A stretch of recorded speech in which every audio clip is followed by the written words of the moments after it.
नमस्कार मित्रांनो, मी आपला मित्र ॲडव्होकेट अंबाजी वैराळ. लीगल टिप्स या चॅनलमध्ये आपल्या सर्वांचं हार्दिक स्वागत. आज आपण या व्हिडिओमध्ये बायको घटस्फोट पण देत नाही किंवा नांदायला येत नाही तर आपण काय कराल याविषयी सविस्तरपणे जाणून घेणार आहोत. आतापर्यंत जर आपण या चॅनलला सबस्क्राईब केलं नसेल किंवा आज आपण या चॅनलवर नवीन आला असाल आणि चॅनलला सबस्क्राईब केलं नसेल तर अगोदर चॅनलला सबस्क्राईब करून घ्या. सोबतच बेल आयकॉन प्रेस करायला अजिबात विसरू नका.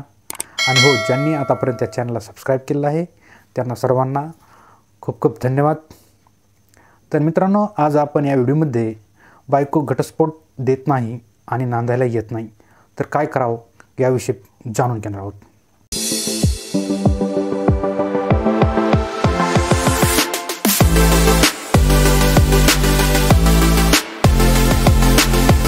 मित्रांनो, जर आपलाही असाच प्रॉब्लेम असेल, आपली बायको पत्नी आपल्याकडे नांदायला येत नाही किंवा आपल्याला घटस्फोटही देत नाही तर त्यासाठी आपल्याला पहिली पायरी आपण पत्नीला नांदायला ये म्हणून नोटीस पाठवावी. नोटीस कशी पाठवावी किंवा त्यामध्ये काय उल्लेख करावा हा एक आपल्याला प्रश्न पडेल. तर हा प्रश्न असा आहे की मित्रांनो, ज्या दिवशी आपली पत्नी आपल्या घरातून निघून गेली आहे किंवा मनानं ती माहेरी गेलेली आहे आणि त्या दिवसापासून ती आतापर्यंत आपल्याकडे नांदायला आलेली नाही किंवा आपल्या घरी आलेली नाही तर ती तारीख टाका. त्या तारखेला ती आपल्या घरातून निघून गेलेली आहे. आणि नोटीस पाठवताना थोडंसं त्याला मसालाही लावा लागेल आपल्याला, किंवा नुसतं सरळ सरळ जर लिहिलं किंवा साधी नोटीस पाठवली तर त्याला काही अर्थ राहणार नाही. तर नोटीस पाठवून फक्त आपल्याला नोटीस पाठवायची नाही तर आपल्या पत्नीला त्या नोटीसद्वारे घाबरवायचं आहे की बाबा आपण आता तिला सोडून देणार आहोत, असं या पद्धतीने तिला घाबरवायचं आहे. तर त्यासाठी आपल्याला थोडासा वेगळ्या प्रकारे, म्हणजे अर्थात थोडंसं खोटं बोलल्यासारखं आपल्याला खोटं बोलून तिला मजबूर करावं लागेल नांदायला येण्यासाठी. त्यासाठी आपल्याला नोटीसमध्ये उल्लेख करावा लागेल की ती या तारखेला घरातून गेलेली आहेस किंवा जाताना काही भांडी कुंडी सोनं वगैरे घेऊन गेलेली आहेस आणि ते परत तू नांदायला ये वापस म्हणून अशी नोटीस पाठवायची आहे. आणि नोटीसमध्ये सरळ सरळ असा उल्लेख करायचा की तू 7 दिवसामध्ये किंवा 2 प्रतिष्ठित व्यक्ती घेऊन तू आमच्या घरी सासरी तिच्या नांदायला ये, अशा पद्धतीने तिला नोटीस पाठवायची आहे.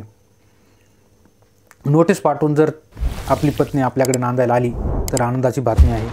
परंतु नोटीस पाठवूनही काही वेळेस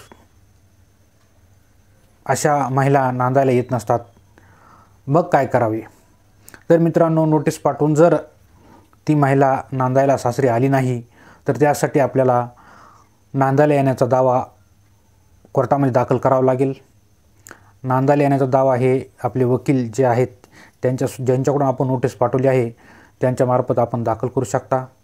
नांदायला येण्याच्या दाव्यामध्ये जी नोटीसमध्ये आपण तारीख लिहिलेली असते ती तारीखही ह्या दिवशी घरातून निघून गेली आहे ती मेन्शन करणे अत्यंत महत्त्वाचे आहे.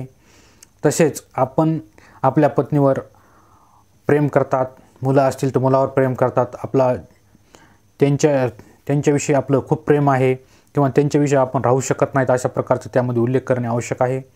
तसेच पत्नी ही माहेरी राहत असल्यामुळे आपल्या खाण्यापिण्याची सोय होत नाही आहे किंवा वैवाहिक सुख जे आहे यापासूनही आपल्याला वंचित ठेवलेलं आहे, अशा प्रकारचे बारीक सारीक गोष्टीचा त्या दाव्यामध्ये उल्लेख करणे अत्यंत आवश्यक आहे. उल्लेख केल्यानंतर आपण तशा प्रकारची ती पिटिशन तयार करायची आणि पिटिशन घेऊन सरळ सरळ कोर्टामध्ये दाखल करायची. दाखल केल्यानंतर तर आपल्याला त्या पिटिशनचा आपल्या पत्नीला नोटीस जाते आणि नोटीस गेल्यानंतर कोर्टामध्ये येऊन आपल्या पत्नीला आपल्या दाव्याचं प्रत्युत्तर द्यावं लागते. प्रत्युत्तर दिल्यानंतर त्या ठिकाणी आपल्या पत्नीशी, म्हणजे तारीख ज्या दिवशी असेल त्या दिवशी आपल्या पत्नीसोबत आपली कोर्टामध्ये भेट होईल. तर आपण पत्नीला बोलण्याचा प्रयत्न करावे. जर त्या ठिकाणी आपली पत्नी बोलत नसेल किंवा आपल्यासोबत मौन बाळगले असेल किंवा रुसवा असेल, काय जो रुसवा वगैरे असेल तो मिटवण्याचा प्रयत्न करावे. जर हे करून जर होत नसेल तर समोर त्यांचा जो वकील असेल पत्नीचा त्यांच्यासोबत आपल्या वकिलाला लावावे आणि बोलल्यानंतर आपले प्रकरण हे मध्यस्थीकडे पाठवावे किंवा काउन्सिलिंग करण्यासाठी काउन्सिलरकडे पाठवावे. आणि त्या ठिकाणी आपल्या पत्नीच्या मनामध्ये काय आहे, कशासाठी ती नांदायला येत नाही, नांदायला न येण्याचं काय कारण आहे, या अशा बारीक सारीक गोष्टी त्या काउन्सिलरकडून, मध्यस्थीकडून किंवा मीडिएशनकडून काढून घेण्याचा प्रयत्न करावा. त्या ठिकाणी दोन्ही पार्टीला किंवा आपल्या दोन्ही अर्जदार आणि गैरअर्जदार यांना मतं मांडण्याचा अधिकार असतो. मध्यस्थी केंद्राकडे गेल्यानंतर हे प्रकरण आपण जास्तीत जास्त मिटवण्याचा प्रयत्न करावा. जर त्या ठिकाणी प्रकरण मिटले नाहीच तर त्यासाठी आपल्याला दुसरा पर्याय आहे आणि तो पर्याय घटस्फोटाचा आहे. आता घटस्फोट कसा घ्यावा, घटस्फोट घेण्यासाठी कोणकोणती कारणं असतात हे आपणाला या व्हिडिओमध्ये बघायला मिळतील. तर हा व्हिडिओ आपण संपूर्णपणे बघून घ्या. त्यामध्ये घटस्फोटाविषयी संपूर्ण माहिती दिलेली आहे, जेणेकरून आपल्याला घटस्फोट कसा घेता येईल किंवा घटस्फोट नको असेल तर आपण आता या व्हिडिओमध्ये जे मार्ग मी आपल्याला सांगितलेला आहे तो मार्ग अवलंबा.